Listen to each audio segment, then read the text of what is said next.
Today we're talking about this guy. This is the Panasonic Lumix f2.5 14mm lens. It's a tiny little powerhouse. Let's do this.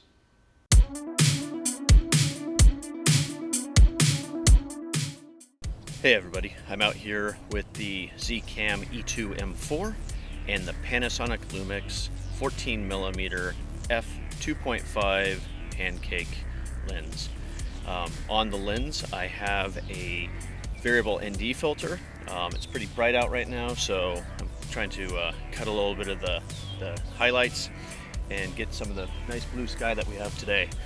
So far this lens is pretty amazing for the size and the cost, and I think I'm gonna have a lot of fun today shooting. So let's get into it and show you some footage from this amazing, tiny, really compact lens.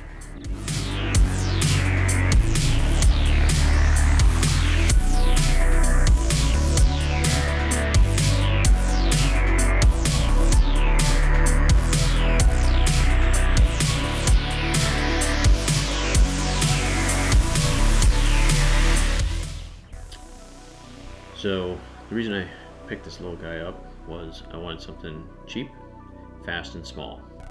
And I also wanted something wide so that when I put this on my camera, it could be just a general workhorse. This little guy fit the bill perfectly. Saw a couple reviews online, and so I decided, hey, why not? So I went ahead and got this guy, and it does not disappoint. So today I'm also filming with the K&F Concept variable ND filter. As you can see behind me, it's super bright, and I'm trying to capture some of the horizon and the blue sky along with the content. I'm almost at max on the variable ND right now, and I'm a bit dark for myself.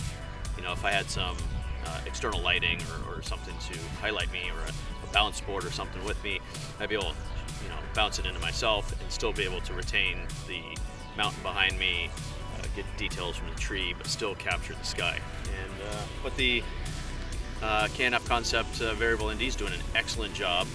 It's really easy to use, and so far I haven't seen any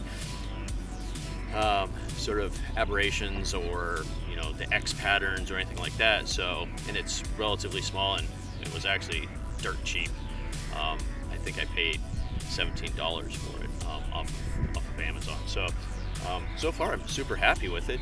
So I gotta say, one of the things with it is I put it on it's over here, the ZCam, and it makes it so compact and small and put together that it works great. I have yet to try this on my Blackmagic, but I have a feeling it's going to be just equally as good. Some of the highlights with this lens is field of view is nice and wide. It has no distortion that I could tell from just shooting the general landscapes and so forth. The focus is fairly fast. Now if you're doing it manually and you're turning the focus wheel, it has sort of an infinity focus, so figuring out where it starts and stops is sort of tricky, getting sort of spoiled with cinema lenses. And mostly when I'm shooting with this, it's been either at f2.8 or f2.5. I really haven't done much out of that range since I've had a variable ND on the front of this for most of my shooting, which works out really well. Got the 14mm on here, and bam, that's what it is now. I've dropped a considerable amount of weight, and it's barely there. It's just a little nubbin. So when I'm riding around with this guy, it's super light, compact. I can throw this completely into my backpack and not worry about the lens that much. I have rods I typically put on that sort of guard it from bumping into the side of my bag, and it becomes just like super compact and easy to run and gun with.